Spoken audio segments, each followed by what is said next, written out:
opened in 1928. 70 years ago, there were 17,000 people showing up for a Bruin-Montreal game, but there are only 12,000 seats.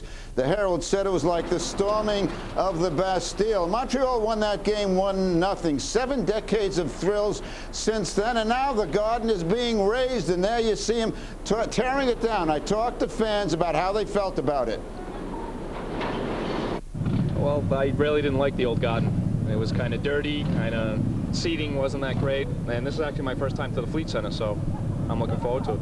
Well, you hate to see it go out with so much tradition and nostalgia. It was a great old building. Watched a lot of great games here, but it was time for a new building.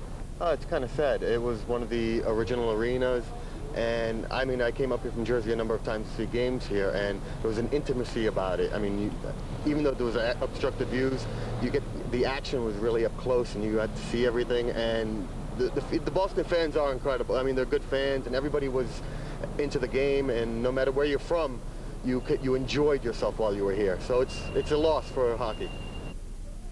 Well, I got a lot of memories myself. I saw my first game at Boston Garden in 1952. I saw the Canadiens win the Stanley Cup here against the Bruins in 1956.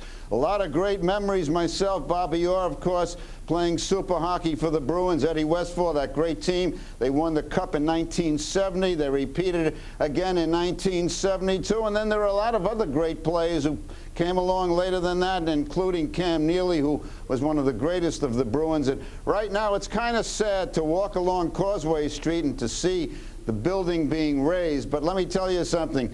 It's something that a lot of fans say should have been done, and then there are some who say it should never happen. They should have turned it into a museum. But the fact of the matter is, it's going to be gone within a couple of weeks. Stay tuned right after this break. Chico and Matt with first period highlights.